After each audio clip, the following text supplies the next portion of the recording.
All right, welcome back everyone.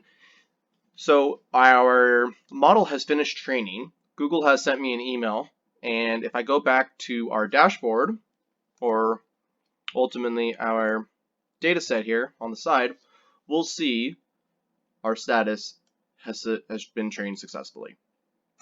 If we click on our data set, we can go to the evaluate stage, or you can click on train and you can see kind of a high level overview. And then you can either click see full evaluation or evaluate. It takes you to the same place. Now this page is all about reviewing and evaluating our model. You can see our labels here and kind of our performance with everything. They have a confidence threshold, so as we lower our confidence, it's going to change our precision down to 72 and recall to 80. So it's actually, they had it at like 0.5% or whatever, 50%. If you click on all the labels or on a specific label, it will show you trues and your positives and negatives and everything like that. So true positives, these are everything your model correctly predicted, and we're looking specifically at cars. So if we look at some of these images, yep, it got that one, it got that one, got that one. So it did a good job with that. The false negatives. Your model failed to predict an accurate bounding box on these images. So we can see the score here was only 12%. So it makes sense that it wasn't totally confident. However, I only marked the car as in the gray, and the computer marked it as the red. When you think about it, this car is going to be longer than just that. It's technically bigger than my box, and my box is actually too big if I'm just capturing everything I see in the frame.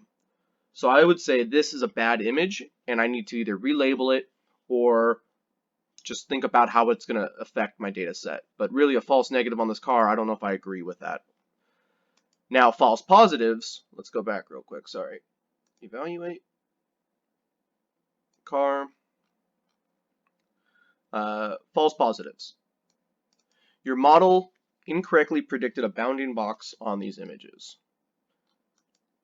This, I think, is hilarious. It thought the garbage can, the dumpster, was a car.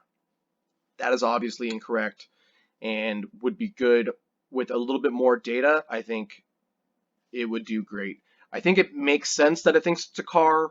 There's a car behind it. Plus, when you compare, it has two sides with little bubbles like headlights, and then in the middle, some kind of white, potentially could be a license plate, just like here. So it does make sense that it got it, and that's a really good image that we can look at. Now, license plate. If we look at the license plate, we have a few false negatives as well. We were unable. Well, we can see our true positives. Great, those are the things that got right. False negatives, your model failed to predict an accurate bounding box. So it predicted the box, but not accurately enough. And, I wonder, is the license plate here my fault is why it didn't get it?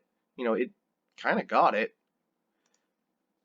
So to me, it's not as important on the false negatives because I actually think they're getting it.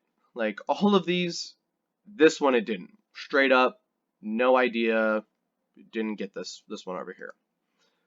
And we can see over here, it did one time. So I'm not sure why, but like that guy, yeah, he's a little to the right. He should be a little bit more to the left, but overall pretty good.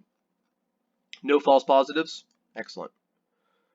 So that is evaluating our model. We can then test and use it. This will be the next step.